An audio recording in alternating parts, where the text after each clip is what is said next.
Hey, what's up guys? Radku here, back with another Yu-Gi-Oh video, and today is going to be an update to my Tenyi deck. So this deck is really cool, and I found out just yesterday that it is one of the most budget decks I've ever seen. So I decided to put in some spicy tech options.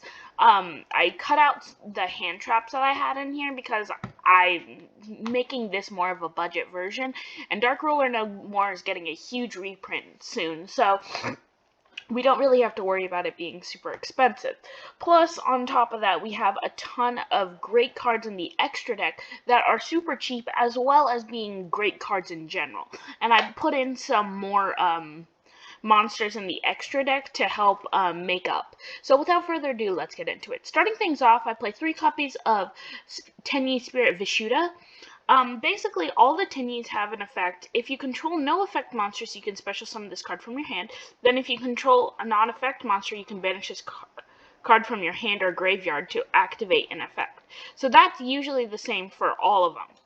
So on top of them all being hand traps, and it being super easy to summon out just a quick non-effect monster, you have a great effect with almost all your Tenyi monsters, where you could just discard it from your hand, then target one card on. For this one, is target one card on your opponent controls, return it to the hand. Really good. You can only use each effect once per turn, which means you can only special summon it once per turn because it is an effect. But the thing is that you have so many Tenyi spirits that really you only need to special summon one of them. Then I play 1 copy of Shitana. It has the same effect if you control no effect monster, special summon it. Then if you control a non-effect monster face up, you can banish this card from your graveyard or hand, then target one card, one of those cards, destroy it, special summon it, then destroy one card your opponent controls. So as well as having a free special summon, it's just pretty good in general. Then 3 copies of Adhara. So really, the reason I play such a high volume of Tenyi Spirits is because you don't want to brick with any of your other cards. This deck can special summon super easily, but then it doesn't really use its normal summon. But the problem is, if you draw too many of the same ones, you're gonna brick because you can only use its effect once. So you're gonna want to be careful with that. So Adhara, I'm just gonna blaze through these effects. You can banish this card from the graveyard, then target one monster on one of your banished worm monsters, except this, add it to your hand, which is really good because you can renew all your cards because they all have special effects like that. Ashuna, this one's a bit different. You can banish a card from your hand, special summon one Tenyi monster from your deck, except Ashuna. Also, you cannot special summon for the rest of the turn, except worm monsters. It's okay, most of your extra deck is worms anyway. Then it's a hard once per turn. So, a bit different. This is the only card that special summons from the deck, and I was going to play Triple Tactics Talent, but the problem is that this deck doesn't have a ton of deck interactions other than Ashuna, so you're not going to have a ton of situations where your opponent's going to try to hand trap you, unless it's like a different hand trap like Imperm. But even then, like, this deck can go second because I put a few tech options to go second. So just keep that in mind. But it's usually a going first combo deck. I play 2 copies of Mapura. Not as good as the other ones, but I love the artwork on this one.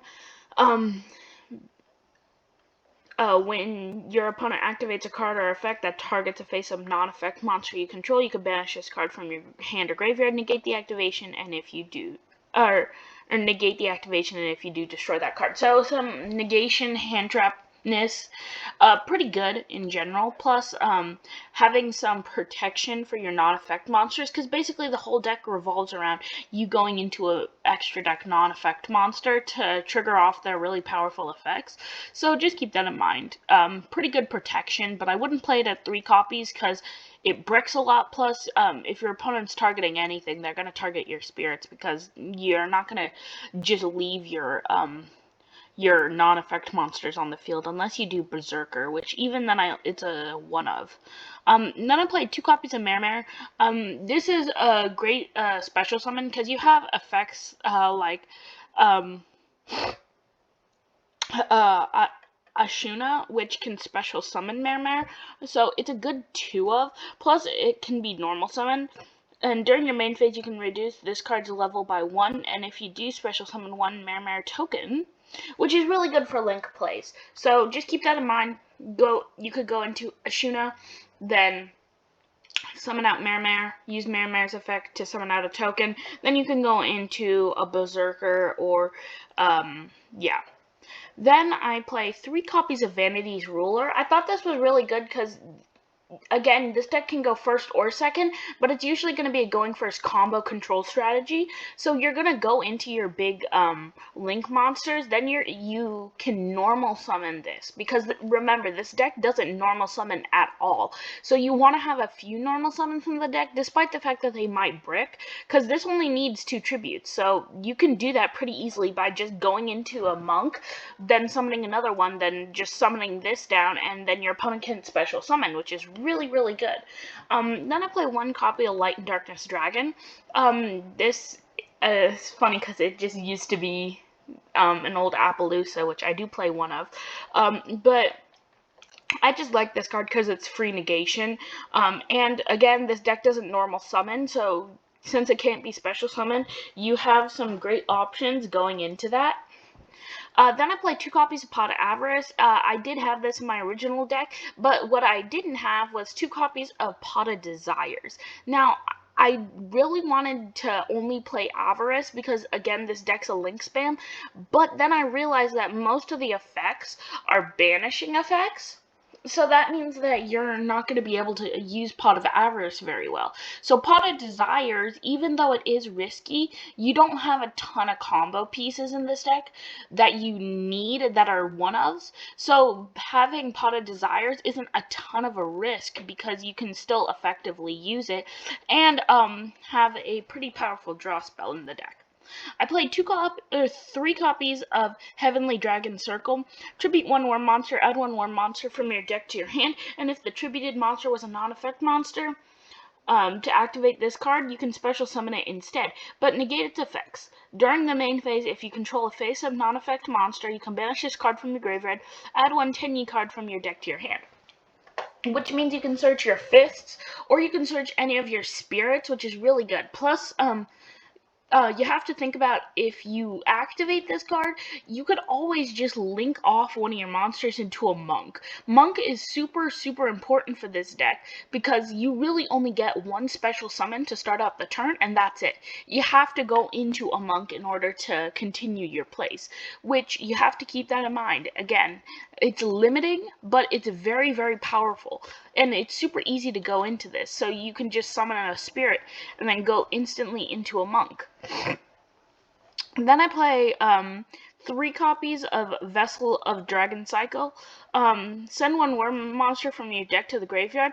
Then, if the monster was a non-effect monster, you can add from your deck to your hand 1 Tenyi monster with a different name from your from the monster you sent to the graveyard, which is pretty good. It can help search your other cards.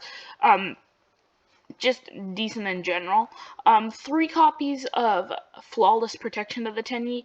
All non-effect monsters on the field are unaffected by monster effects, which can really protect your monk, so keep that in mind. Plus, the field spell is just good.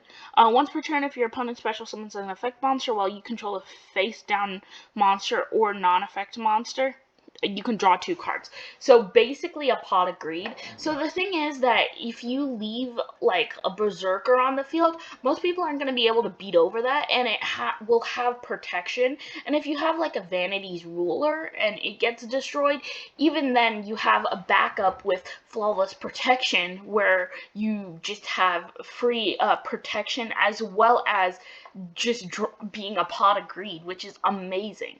I played 3 copies of Dark Ruler No More. It is kind of weird that I play it in the main deck when this deck isn't going second, but I wanted to play some blind going second cards so that way you're safe. Vanity's Ruler and Light and Darkness Dragon are going to be kind of useless going second because your opponent's already going to have comboed off. So you really want to have Dark Ruler no more to protect or to make sure your combo plays go through. And even then, you can negate hand traps in this deck somewhat, but even then you're gonna have some issues. Man, I say even then a lot. I play 3 copies of Fists of the Unrivaled Tenyi, probably the best card in the deck, as well as being just an Omni Negate. It has the effect to special summon 1 non-effect monster from the extra deck.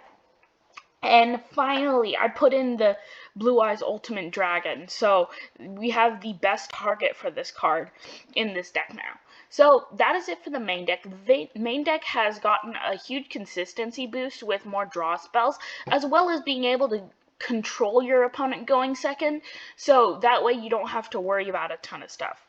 Continuing from there, 3 copies of Monk. This is probably the most important card in the deck, despite being a normal monster. It's so important because all your spirits are only going to be able to use their super strong effects if you have a non-effect monster on the field, which means that Monk is your easiest option to go into. 2 copies of Draco, Master of the Tenyi, cannot be destroyed by battle or with an effect monster. If you control no other effect monsters, you can destroy effect monsters your opponent controls up to the number of non-effect monsters you control or in your graveyard. So that means that if you have a bunch of monks in the graveyard, you can use this to just snipe out your opponent. And then you can only use it once per turn. Pretty good. Not exactly the best card. I would definitely pick Berserker over this, despite the fact that this has spot removal. So you could technically play Nibiru, but I'm trying to make this a bit more budget. So yeah. This card's pretty good. Definitely good 2 of, not good as a 3 of. 2 copies of Shaman of the Tenyi, and it's just Link 2, so pretty good in that regard.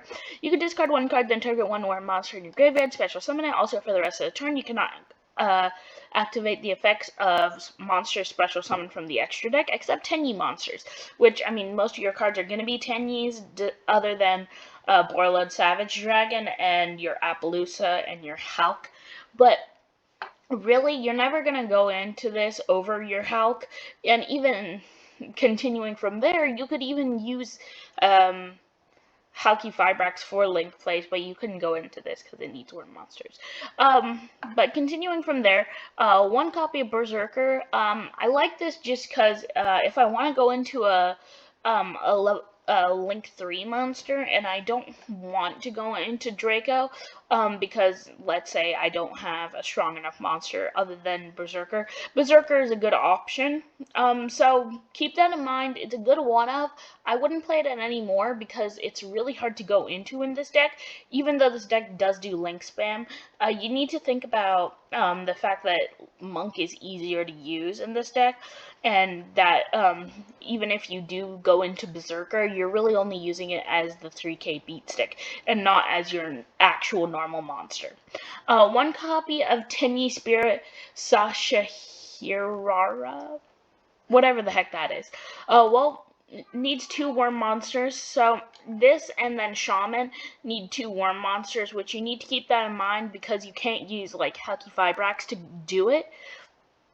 But its effect is while you control a face-up non-effect monster, your opponent cannot target effect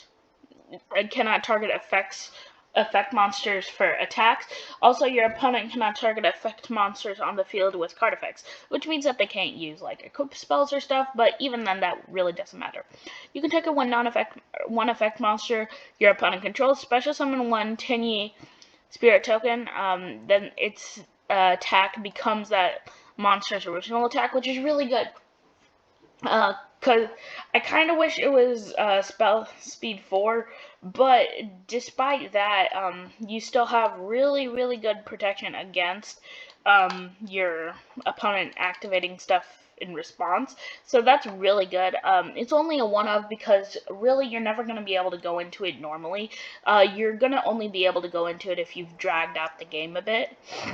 So continuing into the non-Tenyi monsters, one Appaloosa for negation, one Crystron Halki Fibrax, which I didn't play in my other deck because you can actually special summon an Adhara from your deck, and if you don't, you don't. It's fine. Your deck isn't gonna lose anything if you don't go into Adhara.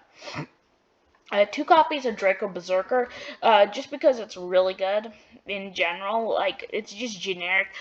When your opponent activates a monster effect, you can banish it. Boom. It's gone. Then if this attacking monster destroys an effect monster by battle and sends it to the graveyard, this card gains attack equal to it. So, and it can make a second attack, which is really good because it already has a 3K body. It doesn't, other than the fact that Berserker is a Link monster and this is the evolved version, you're gonna be able to go into it pretty easily with it just being a generic level 8 monster. Continuing from there, 1 copy of Warlord Savage Dragon, because negation also is the same level as Draco, so pretty good. And then rounding off the extra deck, 1 copy of Blue Eyes Ultimate Dragon for Fists of the Unrivaled Tenyi, plus the fact that you can use your strong effects through even though you only have a Blue Eyes Ultimate Dragon on the field, because realize the effects are usually if you have a non-effect monster, not if you have a Tenyi non-effect monster. So, really, really powerful. So that's pretty much it. Please like, subscribe, share, comment, let me know what you thought, and let me know if there's anything you'd change about this deck. I feel like some of the main deck tech options that I put in work a lot, but there's some other cards I'm sure I can put in for more consistency. But yeah, that's pretty much it, and I will see you in the next Yu-Gi-Oh video. Peace, guys.